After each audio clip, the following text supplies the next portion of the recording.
नमस्कार, ग्लोबल न्यूजमा स्वागत छ। म सुदर्शन आचार्य। नमस्कार, म वसुधा केसी। सुरुमा हेडलाइन्स।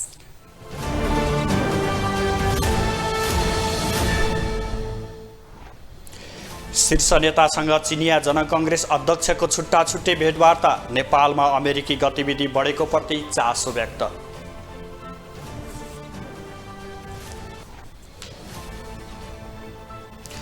निलम्बित प्रधान न्यायाधीश जबराको बयान सकियो। आरोप निराधार भएको जिकिर, महाभियोग निष्क्रिय पार्न आग्रह। सत्ता गठबन्धन र स्वतन्त्र उम्मेद्वारको लहरले हच्किए एमाले र राप्रपा, आरोप लगाउनमै समय खर्चिँदै।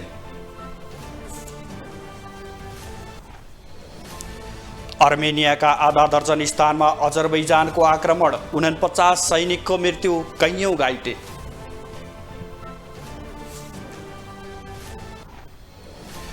र जारी महिला साफमा पाकिस्तानको सान्त्वना जित, मालदिव 7-0 पराजित।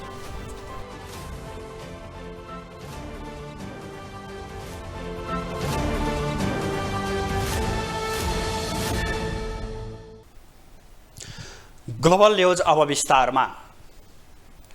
चिनिया जनकङ्ग्रेसका अध्यक्ष ली चाल्सुले आज एकै दिन प्रधानमन्त्रीदेखि परराष्ट्र मन्त्रीसम्म र संसदका प्रमुखदेखि कम्युनिस्ट दलका शीर्ष नेतासम्मलाई समेत भेट्न भ्याउनुभयो। यस क्रममा उहाँले नेपालमा अमेरिकी गतिविधि बढेको भन्दै चासो मात्र व्यक्त गर्नु भएन, चिन्ता समेत प्रकट गर्नुभयो। नेपाली नेतृत्वले भने त्यस्तो नभएको भन्दै उहाँलाई आश्वस्त पार्न खोजेका छन्। सभामुख अग्नि सापकोटाको औपचारिक निम्तोमा नेपाल भ्रमणमा आएका चिनिया जनकङ्ग्रेसका अध्यक्ष ली चान्सुले प्रधानमन्त्री शेरबहादुर देउबा सहित प्रमुख राजनीतिक दलका शीर्ष नेताहरूसँग भेटवार्ता गरेका छन्। प्रधानमन्त्री देउबालाई भेट्न सिंहदरबार पुगेको भए पनि माओवादी अध्यक्ष प्रचण्ड र एमाले अध्यक्ष केपी शर्मा ओलीसँग उनले संसद भवनमा भेटवार्ता गरेका हुन्। भेटका क्रममा माओवादी केन्द्रका अध्यक्ष प्रचण्डले नेपालमा चिनिया लगानी बढाउन आग्रह गरेका छन्। उनले रणनीतिक विकास साझेदारी अनुसार चिनिया लगानी बढाउन आग्रह गरेका हुन्। उनले बीआरआई अन्तर्गतका परियोजना निर्माणलाई तीव्रता दिन समेत आग्रह गरेका छन्। त्यस्तै एमाले अध्यक्ष केपी शर्मा ओलीले समेत एक चीन नीतिप्रति नेपाल सधैँ प्रतिबद्ध रहेको भन्दै नेपाली भूमि चीन विरुद्ध प्रयोग हुन नदिने प्रतिबद्धता समेत व्यक्त गरेका छन्। अध्यक्ष ओलीले नेपाल चीन सीमा नाका खोल्ने चीन सरकारको निर्णयको प्रशंसा समेत गरेको नेकपा एमाले जनाएको छ। दुवै नेतासँगको भेटमा अध्यक्ष लीले नेपालको एक चीन नीतिको प्रशंसा गरेको जनाइएको छ। त्यस्तै नेपालमा चिनिया लगानीमा निर्माणाधीन आयोजनालाई छिटो सम्पन्न गर्न चीन प्रतिबद्ध रहेको उनले बताएका छन्। उनले चिनिया राष्ट्रपतिको नेपाल भ्रमणका बेला भएको सहमति कार्यान्वयनमा समेत चीन प्रतिबद्ध रहेको बताएका छन्।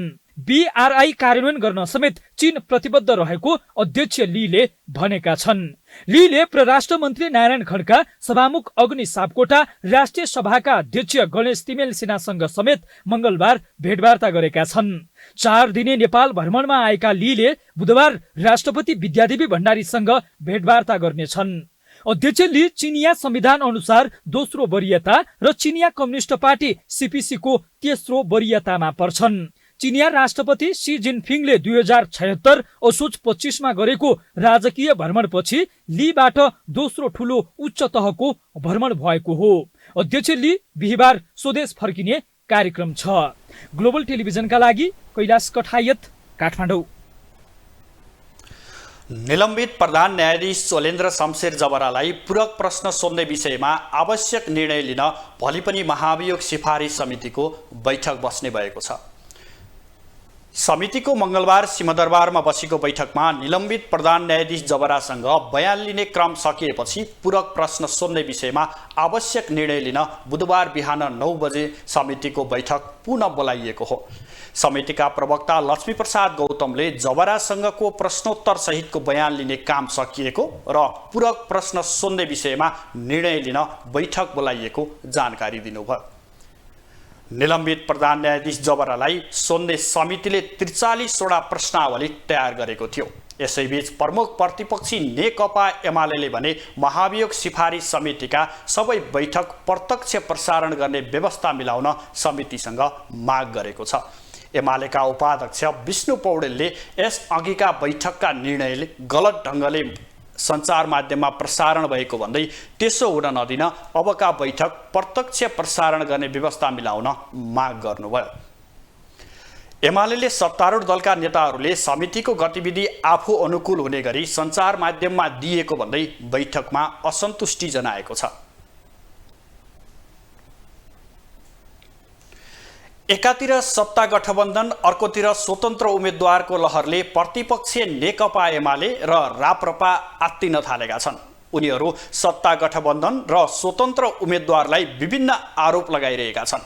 आफूहरू विरुद्ध भ्रम छरेको भनेर यी दुई दलका नेताहरू त्यसको जवाफ दिन जाने अप्रत्यक्ष किसिमले चेतावनी नै दिइरहेका छन्। चुनाव नजिकिएसँगै दलहरू त्यसको तयारीमा जुटेका छन्। अझ भनौं मुख्य राजनीतिक दलहरू सहित नयाँ दल र स्वतन्त्र उम्मेद्वारहरू पनि चुनावको तयारी गरिरहेका छन्। उनीहरूको अहिलेको आन्तरिक तयारी उम्मेद्वार छनौट गर्ने भइरहेको छ।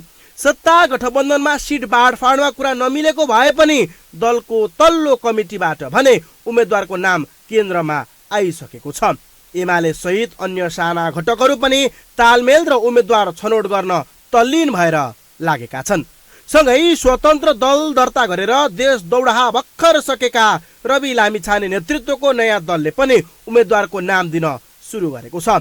त्यस्तै कुनै पनि दलमा आबद्ध नरही आफू स्वतन्त्र रूपमा निर्वाचनमा होमिन्छु भनेर त दर्जन बढी स्वतन्त्र उम्मेद्वारले उम्मेदवारी घोषणासहित चुनावी क्याम्पेन गरिरहेका छन्। के त केपी ओलीलाई हराउन सकिन्छ भन्ने लागेरै तपाईँ उम्मेद्वार हुनुभएको हो? सकिन्छ। किन सकिन्छ भने अब यो वैचारिक सङ्कट चाहिँ यस्तो खतरनाक ढङ्गले छ कि यो संसारैभरि छ, यो यहाँ मात्रै होइन, र संसारैभरि केपी ओली जस्ता मान्छेहरूले ट्राई गरेका हुन् नि त। यो वैचारिक सङ्कटबाट एउटा सत्ता आर्जन गर्न ट्राई गरे, पाए पनि होइन। अब अमेरिकामै ट्रम्पले पाए, पपुलर त भएन नि तर पाए होइन। मोदीले पाए इन्डियामा। सङ्कटमाथि सङ्कट थप्छन् नि त उनीहरूले त होइन। एक त वैचारिक सङ्कटले तपाईँको एभ्रिडे जीवन आत्मिकदेखि भौतिक जिन्दगीमा असर पारिरहेछ। त्यसमाथि त्यो सङ्कटलाई फसलको रूपमा काटेर त्यो अझ त्यो सङ्कटलाई बढाउने मान्छे पैदा हुन्छ। स्वाभाविक हो, पपुलिजम आउने भनेको त्यसरी नै हो, पैदा हुन्छ र उसले झन् ठुलो सङ्कट निर्माण गरिदिन्छ। काङ्ग्रेस, एमाले, माओवादी, एकीकृत समाजवादी, राप्रपा, यिनीहरूसँग त भिड्नु पर्छ नि तपाईँ त। मैले त कम्पिटिटरै सम्झेको छैन। मैले आफ्नो कर्ममा विश्वास गर्छु होइन। जनताले मूल्याङ्कन गर्ने भनेको अब कर्मको आधारमै मूल्याङ्कन गर्ने हो। त्यही कर्म गर्दै जाउँ, एक दिन त जनताले विश्वास गरिहाल्छ नि। अहिले कम्पिटिटरै देखिया छैन भन्नुको अर्थ? मैले कसैलाई कम्पिटिटर सम्झेको छैन, किनकि आफू उठान हुनुपर्छ भने। म जित्छु भन्ने हो, जित्छु भनेरै जाने हो। होइन, जान त सबै जित्छु भनेर, तर तपाईँले भन्नु नि मेरो कम्पिटिटरै देखेको छैन क्षेत्र नम्बर 8मा। मैले देखेको छैन। तर चुनाव जति नजिकिँदैछ दलहरू त्यति नै धेरै स्वतन्त्र दल र स्वतन्त्र उम्मेद्वारहरूसँग डराइरहेका छन्। स्थानीय तह निर्वाचन 2079 मा महानगर उपमहानगरमा दलका बलिया र हेभी वेटेड उम्मेद्वारलाई पछाड्दै स्वतन्त्र उम्मेद्वारले शानदार जित हासिल गरेपछि संघीय र प्रादेशिक निर्वाचन नजिकिएसँगै दलका नेताहरू अत्तालिन थालेका हुन्। उनीहरू दलीय व्यवस्थामा निर्दलीयताको अभ्यास गराउने मिसनमा रहेको र त्यस्ता व्यक्तिहरू डिजाइनमा मिसन सफल पार्न लागेको नेताहरूको जिकिर छ। अहिलेको मुलुकको सिस्टमलाई समाप्त गर्न, दलहरूलाई समाप्त गर्न, नेताहरूलाई समाप्त गर्न केही अन्तर्राष्ट्रिय शक्तिहरू घुँडा धसेर लागेका छन्। रवि लामिछाने, बालेन अथवा चाहिँ रमेश खरेल, रविन्द्र मिश्र टाइपका मान्छेहरू जानेर नजानेर यो मिसनमा छन् र यो मिसन भनेको मुलुकलाई ध्वस्त पार्ने मिसन हो। त्यसो हुनाले यो मिसन सस्तो लोकप्रियताको कुरा लिएर आउँछ, यसले एकदम नव उद्धारवादी लोकतन्त्रको कुरा गरेर आउँछ, यसले एकदम चिप पपुलिस्ट कुराहरू लिएर आउँछ। यो विषयमा चाहिँ हामी सचेत हुनुपर्छ र सैद्धान्तिक वैचारिक राजनीतिक ढङ्गले यो प्रवृत्तिको विरुद्ध हामी लाग्नु। स्वतन्त्र दल र व्यक्तिहरूसँग अझ बढी राप्रपा डराइरहेको छ। रवि लामिछाने नेतृत्वको स्वतन्त्र दलले समानुपातिक तर्फको आफ्नो मत काट्ने घटाइदिने उनीहरूको प्रारम्भिक अनुमान छ। त्यस्तै निर्दलीय व्यवस्थाको अभ्यास गर्न खोज्ने स्वतन्त्र उम्मेद्वारले आफू पनि नजित्ने र जित्नुपर्ने उम्मेद्वारको मत काटेर हराउन लाग्ने राप्रपाका नेताहरूको आरोप छ। तर राप्रपाले ती सबै प्रतिकूलतालाई चिर्दै राप्रपाका उम्मेद्वारलाई हराउन भ्रम छर्ने विरुद्ध आफ्ना योजनाले उत्तर दिँदै अघि बढ्ने जिकिर गरेको छ। दलको विकल्प दलै हो भनेर विचारको विकल्प विचार देखिन पर्यो नि त। अब ल हामी मानिलिउँ त उदाहरणको लागि 50 जना चाहिँ स्वतन्त्रले जित्यो अरे उदाहरणको लागि। त्यो 50 जनाले के मुद्दामा के विचारमा चाहिँ मुलुकको चाहिँ के भने शासकीय स्वरूप कस्तो, निर्वाचन प्रणाली कस्तो भन्ने खालको कुरा त स्पष्ट आउँछ त आउँदैन। स्वतन्त्रहरू पनि चाहिँ विगतमा पनि जितेको छ नि त। त्यो स्वतन्त्रहरूले त्यो जितिसके पछाडि चाहिँ के भन्दा कुन चाहिँ प्रधानमन्त्रीको उसँग गएर मन्त्री खानी भन्दा बाहेक अरू केही उपलब्धि देखिँदैन। त्यसो त आफूलाई वैकल्पिक शक्ति भनेर प्रचार गरिरहेको रवि लामिछाने नेतृत्वको स्वतन्त्र पार्टीले छिटपुट उम्मेद्वार तोके पनि मुख्यतः पार्टी सभापतिलाई कहाँबाट उठाउने टुङ्गो लगाएको छैन। पार्टीले सभापतिलाई जित्न सहज हुने क्षेत्र खोजिरहेको देखिन्छ। त्यस्तै अरू नेताहरूलाई गाली गर्दै राजनीतिमा जबरजस्त स्थापित गराउन खोजेका रविले चुनावी तालमेल गर्न वार्ता समिति नै गठन गरेका छन्। अर्थात् उनी पनि निर्वाचन जित्न कसैसँग पनि तालमेल सौदाबाजी गर्ने बाटोमा छन्। मुख्य राजनीतिक दलहरू पनि पार्टीलाई जिताउन 5 देखि 8 दलीय गठबन्धन गर्ने गरी वार्ता गरिरहेका छन्। क्यामेरामा गणेश पूर्वछाने मगर र सञ्जय खड्काका साथमा विकास आचार्य, काठमाडौँ। कार्यभार सम्हालेको 100 दिन पुगेको अवसरमा देशभरका 753 स्थानीय तहका नयाँ जनप्रतिनिधिले कामको प्रगति विवरण सार्वजनिक गरिरहेका छन्। अधिकांशले उल्लेख्य कामको सुरुवात नै गर्न सकेका छैनन्। तर संघीय राजधानी काठमाडौँ महानगर र पूर्वको धरान उपमहानगरपालिकामा भने 2 स्वतन्त्र जनप्रतिनिधिले गरेको कामले देशभर चर्चा पाइरहेको छ।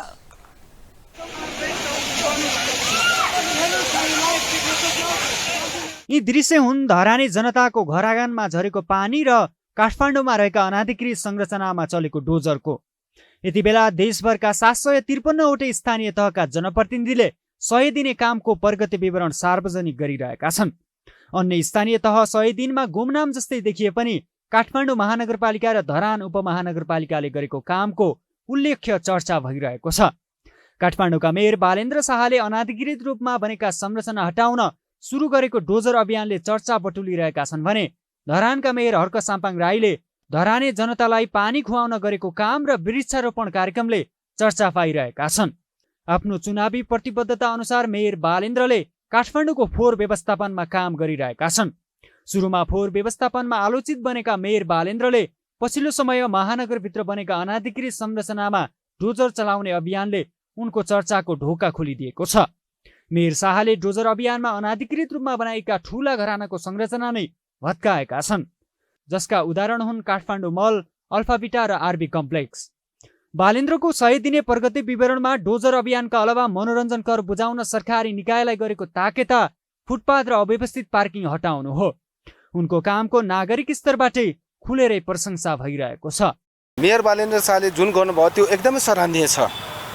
यो सरकारको नीति तथा कार्यक्रमहरू राम्रोसँग गर्न नसकेको, विकासको नाउँमा चाहिँ थुपार्न पायो भने चाहिँ त्यो विकास भन्ने जुन कन्सेप्ट बनाएको छ त्यो चिज चाहिँ गलत प्रविधि हो। र अनि हामीले के भन्छौँ भने इग्नोरेन्स अफ ल इज द एक्सक्युज। उसलाई कानुनको ज्ञान छैन भन्दा पनि जथापि गर्न पाइँदैन नि।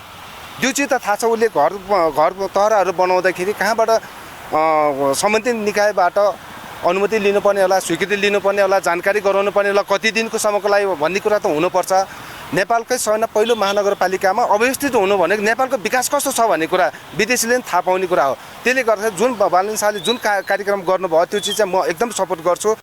त्यस्तै धरानी जनतालाई पानी खुवाउने प्रमुख नारा लिएर धरान उपमहानगरपालिकाका मेयर बनेका हर्क साम्पाङ राईको चर्चा पनि कम छैन। उनले धरानका जनतालाई पानी खुवाउनका निमित्त कुनै कसर बाँकी राखेका छैनन्। धरानी जनतालाई पानी खुवाउन दिनरात लागि परेका राईले धरानका स्थानीयको घर आँगनमै पानी झारेपछि त उनको चर्चा झनै चुलिएको छ। नागरिकको श्रमदानले सोमबार खर्दु र निसानेको पानी धरान सहरमा झारेपछि स्थानीय खुसीले नाचिरहेको देखिएको छ।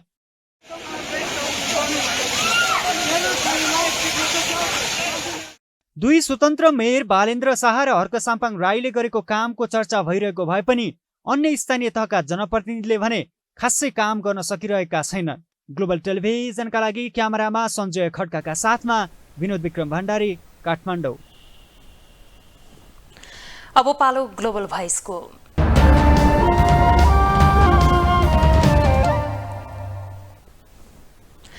काठमाडौँ महानगरमा अवैध संरचना भत्काउने अभियानले तीव्रता पाएको छ। यसैगरी वर्षौंदेखि आलटाल गरेर बसेका सानादेखि ठूला व्यवसायी कर तिर्न थालेका छन्। झट्ट हेर्दा महानगरपालिका वास्तवमै महानगर बन्ने दिशामा अघि बढे जस्तो देखिन्छ। यसै सन्दर्भमा ग्लोबल भोइसमा आज हामीले सर्वसाधारणलाई सोधेका छौं, महानगरले चालेको कदम तपाईलाई कस्तो लागेको छ? अब मेरो घर यहाँ माथि पर्छ, अब हामीले त यसरी छोडिदियो सबै हैन। अब हाम्रो चाहिँ सबैको छोडिदिएपछि उनीहरूले चाहिँ अब छोडेन उनीहरूले। त्यो बेलामा उनीहरूको के भयो होला कुरा, अब त्यो त थाहा भएन हैन। अनि उनीहरूले चाहिँ यो त्यति यो दुई टुक्रा चाहिँ उनीहरूले नछोडेकै हो। तर अब उनीहरूलाई त्यो यो सूचना दिएरै गरे होला, त्यतिकै त आएर गरेन होला हैन। अब उनीहरूले त्यो सूचना दिएपछि उनीहरूले पनि सारेर गरिदिनु पर्ने हो हैन। अब सूचना दिएर सबै पसलको त्यस्तो मान्छेहरूलाई पनि अब उनीहरूले 35 दिनको सूचना दिन्छ हैन। त्यसमा चाहिँ नि अब सहयोग गरिदियो भने राम्रो हुन्छ नि त। यो एकदम स्वागतयोग्य कुरो छ। हामीहरू चाहिँ यो नगरपालिकाको मेयरबाट अथवा नगरपालिकाबाट गर्ने चाहिँ हामीले इच्छा अनुसार गरेको, हामीले आशा गरे अनुसार नै यो काम भइरहेको जस्तो लाग्छ। अब राम्रै लागिरहेछ। अब जुन नियम विपरीत बनाइएको छ जति पनि संरचना हैन, त्यो चाहिँ अब निकाल्नै पर्छ। किनभने यो बाटोहरू पनि साँघुरो छ। फुटपाथ भनेको त तपाईँ हामीलाई हिँड्न बनाएको हो हैन। अब त्यसलाई नै तपाईँको ढाकेर चाहिँ अब घर बनाउने, स्कुल बनाउने सबै भएको छ भने। शिक्षा विज्ञान तथा प्रविधि मन्त्री देवेन्द्र पौडेलले सरकारले स्थापना गरेको Nepal academy of science and technology नास्टले अनुसन्धानको विषयमा चासो नदिएको आरोप लगाउनु भएको छ। काठमाडौँमा आयोजित कार्यक्रममा मन्त्री पौडेलले नास्टका बारेमा दिनहुँ छलफल भए पनि अनुसन्धानका बारेमा नास्टमा रहेकाहरूलाई नै चासो नरहेको बताउनुभयो। उहाँले नास्टमा रहेका व्यक्तिले अनुसन्धानमा भन्दा बाहिरी विषयमा चासो देखाउने गरेको आरोप लगाउनुभयो। नास्ट भन्ने हामी कहाँ एउटा राज्यले स्थापना गरेको संस्था छ। दिनहुँ त्यसको छलफल म पनि हुने गर्छु। खासै गरी कसैलाई चासो छैन, अरू विषयमा चासो छ। अनुसन्धानको क्षेत्रमा, विज्ञानको क्षेत्रमा, प्रविधिको क्षेत्रमा हामी कहाँ चाहिँ चासो कम हुने गर्छ। र हामी कहाँ विश्वविद्यालयहरू पनि छन्। नास्ट भन्ने संस्था एकातिर आविष्कारको जिम्मेवारी बोकेर उभिएको छ भने विश्वविद्यालयहरू पनि रिसर्च सेन्टरको रूपमा छन्। मन्त्री पौडेलले देश विकासका लागि धेरै लगानी गर्न आवश्यक नरहेको भन्दै बनेका संरचनालाई पुनर्स्थापना गर्नुपर्ने बताउनुभयो। उहाँले जलविद्युत अब अन्य देशहरूले नकिन्न सक्ने आशंका समेत व्यक्त गर्नुभयो। काठमाडौँ बानेश्वर देवीनगर स्थित धबीखोला करिडोरमा सरकारी जग्गा हडपेर व्यक्तिले निजी संरचना बनाएको पाइएको छ। सडक किनारसम्मै सार्वजनिक जग्गामा भूमाफियादेखि राजनीतिक पार्टीका नेताहरूले समेत व्यक्तिगत संरचना बनाएको पाइएको हो। काठमाडौँ महानगरपालिकाको वडा नम्बर 10 बानेश्वर देवीनगर स्थित धोबीखोला करिडोरमा सरकारी जग्गा हडपेर व्यक्तिले निजी संरचना बनाएको पाइएको छ। भूमाफियादेखि राजनीतिक पार्टीका नेताहरूसम्मले सरकारी जग्गामा घर बनाएको पाइएको हो। सरकारी जग्गामा व्यक्तिले मनलाग्दी गरेपछि मंगलबार बागमती प्रदेशका संस्कृति तथा पर्यटन मन्त्री दिपेन्द्र श्रेष्ठले उक्त क्षेत्रको अनुगमन गरेका छन्।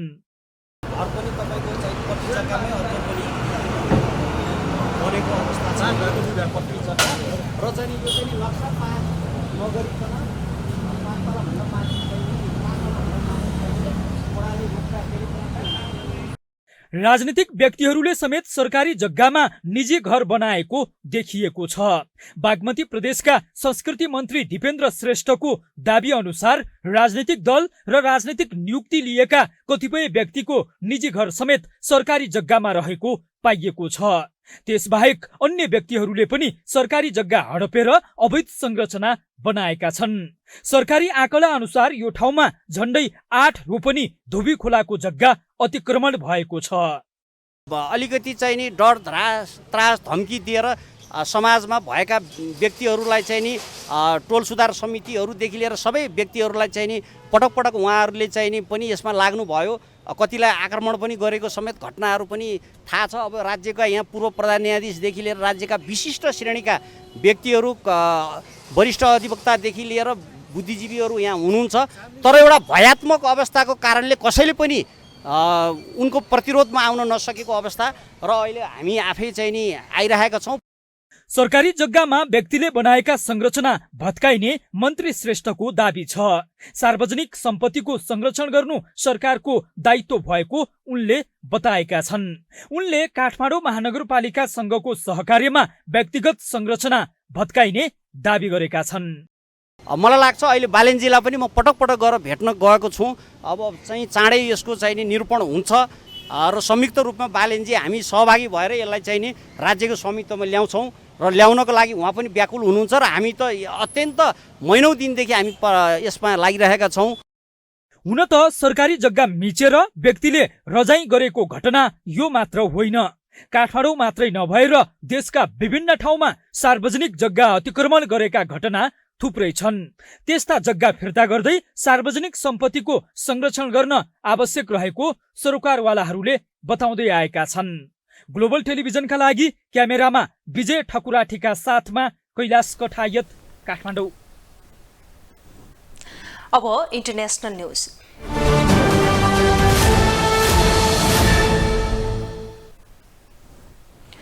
छिमेकी अजरबैजानको आक्रमणमा परि अर्मेनियाका 49 सैनिकको मृत्यु भएको छ।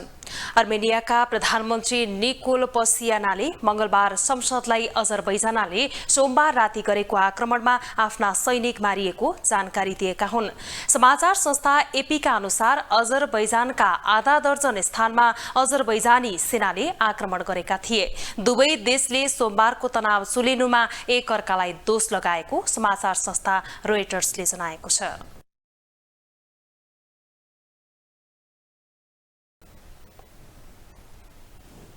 अब स्पोर्ट्स न्यूज।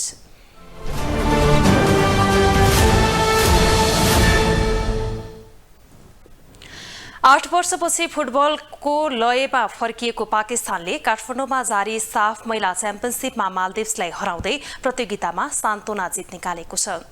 त्रिपुरेश्वर स्थित दशरथ रङ्गशालामा आज भएको खेलमा मालदिभ्सलाई 7-0 गोल अन्तरले पराजित गर्दै जारी प्रतियोगितामा सान्तोना जित निकालेको हो। यो जित पाकिस्तान महिला फुटबलमा सबैभन्दा फराकिलो जित पनि हो। प्रतियोगिताबाट बाहिरिएका दुवै टोलीले प्रतिष्ठाका लागि प्रतिस्पर्धा गरेका थिए। अघिल्ला खेलमा नतिजा सुम्पिएका दुवै टोली सुखद अन्त्यको खोजीमा मैदान उत्रिएका थिए।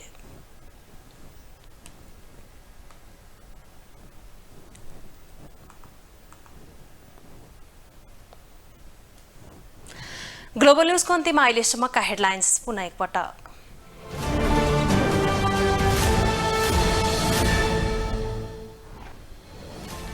शीर्ष नेतासँग चिनिया जनकंग्रेस अध्यक्षको छुट्टा छुट्टै भेटवार्ता। नेपालमा अमेरिकी गतिविधि बढेको प्रति चासो व्यक्त।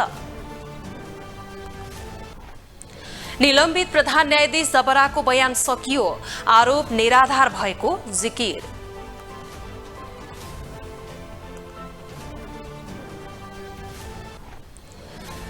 सत्ता गठबन्धन र स्वतन्त्र उम्मेद्वारको लहरले हस्किए एमाले र राप्रपा, आरोप लगाउनमै समय खर्चिँदै। अर्मेनियाका आधा दर्जन स्थानमा अजरबैजानको आक्रमण, 49 सैनिकको मृत्यु, कयौं घाइते।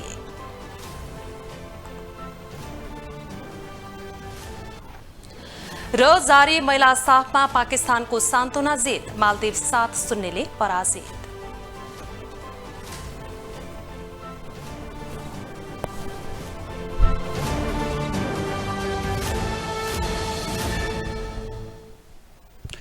ग्लोबल न्यूज अहिलेलाई यति नै। ग्लोबल टेलिभिजन तपाईँ फेसबुक तथा युट्युबमा पनि प्रत्यक्ष हेर्न सक्नुहुनेछ। अहिलेलाई भने बिदा दिनुहोस्।